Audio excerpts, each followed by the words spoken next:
श्रोते हो, नमस्ते. आपल्या सर्वांना शुभ दिवस. श्रोते हो, जीवनाचा प्रवास करत असताना आपल्याला एक क्षण रडवून जाईल तर दुसरा क्षण हा आपल्याला हसवून जाईल. या जीवनरूपी प्रवासात येणारा प्रत्येक क्षण हा जीवन जगण्याची कला शिकवून जाईल. श्रोते हो, आपलं सुंदर बोलणं आणि आपलं चांगलं वागणं हे आयुष्यात खूप महत्त्वाचं ठरत असतं. कारण आपलं सुंदर दिसणं हे फक्त समोरील व्यक्तीला आकर्षित करू शकतं, मात्र आपलं सुंदर बोलणं आणि आपलं चांगलं वागणं हेच त्यांच्या हृदयात स्थान मिळवू शकत असतं. नक्की विचार करा. चला, आजही आपल्यासाठी सुंदर विचारांची ही शिदोरी, ही मालिका अशीच पुढे घेऊन आलोय. चला करूया सुरुवात सुंदर विचारांना, सुंदर सुविचारांना. ज्याची काही शाश्वती नाही त्याचं नाव जीवन आहे, मात्र ज्याची पूर्ण शाश्वती आहे त्याचं नाव मृत्यू आहे. वाढत्या वयाचं प्रेम आणि उतरत्या वयाची इच्छा ही सुंदर शरीर शोधत नाही, तर कायम सोबत असणारी साथ शोधत असते. प्रत्येक गोष्टीत फायदा पाहणारी माणसं ही नात्याला जास्त किंमत देत नसतात. भूतकाळात झालेल्या अपमानांचे अश्रूच भविष्यातल्या पायवाटेवर शिंपडायचे असतात. म्हणजे अनोळखी पायवाट त्या सड्यामुळे परिचयाचे होते. नव्यानं होणाऱ्या अपमानांचे शल्य बोथट होतात. आपल्या जगण्याचे रस्ते हे आपण शोधायचे असतात, कारण नशिबाच्या पावलांचे ठसे कधी सारखे नसतात. काही गोष्टी या आपल्या हातात नसतात, तरीही आपल्याला त्याचे स्वागत करावे लागते.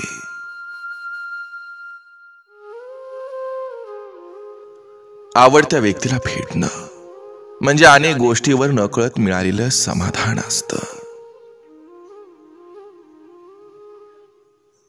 आयुष्याचा पेपर खूप कठीण असतो. अभ्यास भावनांचा केला, परंतु पेपर मात्र व्यवहारांचा निघतो. प्रत्येकाच्या लाईफमध्ये आपण काही ठराविक वेळेसाठीच स्पेशल असतो. नियती माणसाला फक्त जन्म देते, पण माणुसकी ही माणसाला स्वतः निर्माण करावी लागते.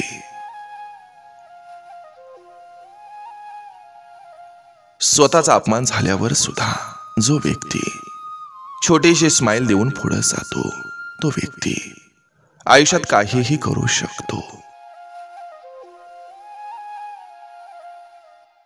आयुष्यात प्रत्येक ठिकाणी व्यवहार नसतो पाळायचा.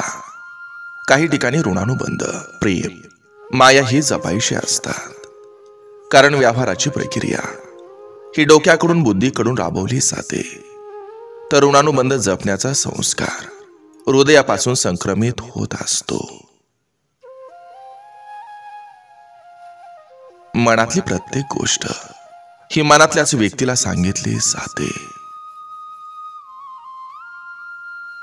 भावनेची कदर नसलेल्या नात्यात निघालेल्या अश्रूंची किंमत ही शून्य असते. आपल्या स्वतःच्या चुका या मुठीत झाकून लोकांकडे बोट दाखवण्याची माणसाला फार वाईट सवय असते.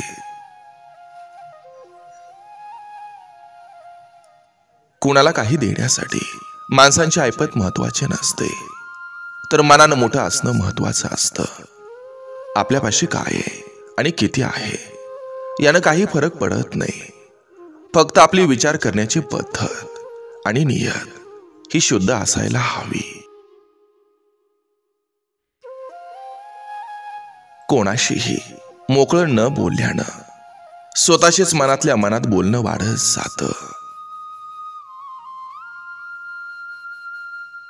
जोडीदाराशी असलेला प्रामाणिकपणा हीच नात्यातली खरी श्रीमंती असते. जर तुम्ही तुमचं भविष्य बदलू शकत नसाल तर तुमच्या सवयी बदला. बदललेल्या सवयी तुमचं भविष्य नक्की बदलतील.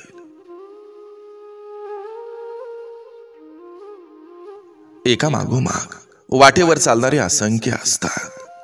वाट स्वतःची शोधणारे तुरळक असतात. फक्त माणूस असणं पुरेसं नाही, तर माणसाच्या आत माणुसकी असणंही आवश्यक असतं. राग हा वेळेवर आलाच पाहिजे, नाहीतर ज्यांची लायकी नाही ते सुद्धा तुमच्या शांत बसण्याचा गैरफायदा घेतात. जिथं जीव अडकलेला असतो तिथं इतर कुणाचाही मोह होत नसतो.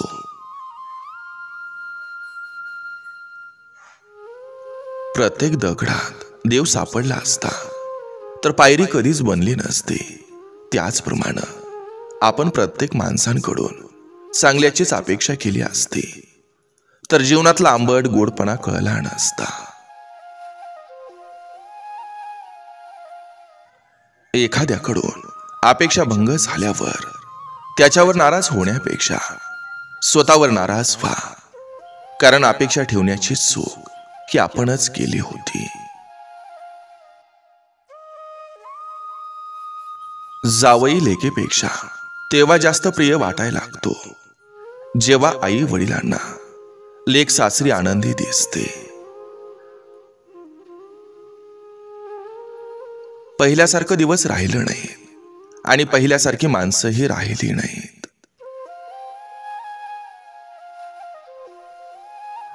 झालं गेलं विसरून जा हे दुसऱ्याला सांगणं खूप सोपं असतं, पण जेव्हा स्वतःवर वेळ येते ना त्यावेळेस कळतं किती अवघड असतं होऊन गेलेलं विसरणं. शिव्या देणारा प्रत्येक व्यक्ती हा नीच नसतो आणि अलंकारिक बोलणारा प्रत्येक व्यक्ती हाही प्रामाणिक नसतो. हे ज्याला समजलं त्याला जीवनाचं सार समजलं.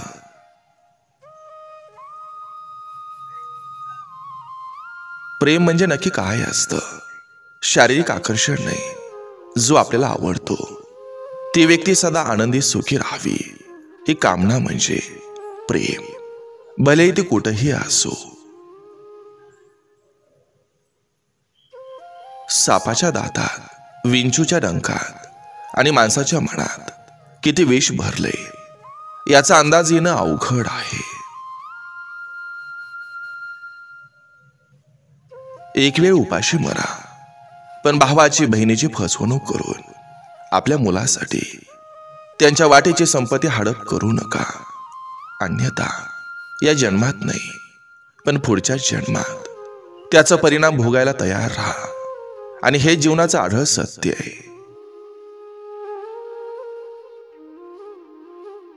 कोणीही पाहत नसताना आपलं काम हे जबाबदारीनं करणं म्हणजे प्रामाणिकपणा. पुरुषानं घराबाहेर झालेल्या वादाच्या रागात आपली मर्दानगी ही घरातल्या स्त्रीवर कधीच गाजवू नये. 4 भिंती पुरुषानं बांधल्या म्हणजे घर बनत नसतं. जेव्हा एक स्त्री म्हणजे लक्ष्मी त्या घरात रोज स्वतःला गाडून घेऊन काम करते तेव्हाच त्या घराला घरपण येत असतं.